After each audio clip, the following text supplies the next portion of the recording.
T20 ప్రపంచ cup 2026 ఫైనల్కు ముందు టీమిండియాను ఓ విషయం తెగ కలవరపెడుతుంది. విధ్వంసకర ఓపెనర్ అభిషేక్ శర్మ ఎన్ని అవకాశాలు ఇచ్చినా గాడిలో పడలేకపోవడంతో యావత్ భారత్ ఆందోళన చెందుతుంది.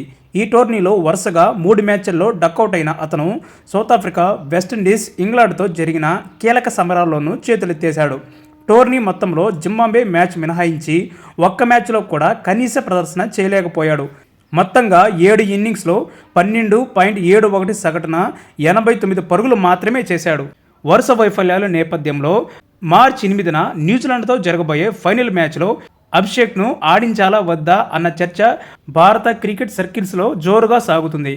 మేనేజ్మెంట్ అభిషేక్ను వెనకేసుకొనొస్తున్నప్పటికీ అభిమానులు మాత్రం వేటు వేయాలని డిమాండ్ చేస్తున్నారు. భారతదేశ పరువు సమస్య కాబట్టి ఛాన్సులు తీసుకోవద్దని సూచిస్తున్నారు. క్లిష్ట సమయంలో మేనేజ్మెంట్తో పాటు సహచరులు కోచ్ గౌతమ్ గంభీర్ అభిషేక్కు అండగా నిలుస్తున్నారు. తాజాగా మరో ఓపెనర్ సంజు శాంసన్ మాట్లాడుతూ భారత జట్టు అభిషేక్పై నమ్మకం కోల్పోలేదని అన్నాడు. డ్రెస్సింగ్ రూమ్ వాతావరణం చాలా పాజిటివ్గా ఉంది. ప్రతి ఆటగాడికి ఎత్తుపల్లాలు సహజమే అని వెనకోసుకొచ్చాడు. 1-2 మంచి షాట్లు ఆడితే ఫామ్ తిరిగి వస్తుంది. ఫైనల్ అతని రోజు కావచ్చని సహచరుడికి పూర్తిస్థాయి మద్దతు తెలిపాడు.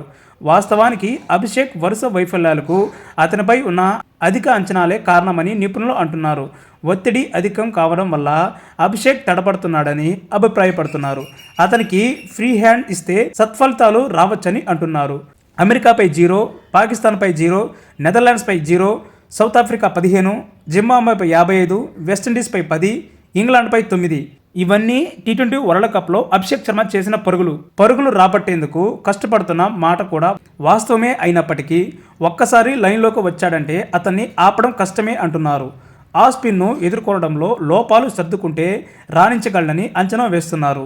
ఎవరి అంచనాలు ఎలా ఉన్నా కీలకమైన ఫైనల్లో రాణిస్తే మాత్రం అభిషేక్ భారత క్రికెట్లో చిరస్థాయిగా నిలిచిపోతాడు.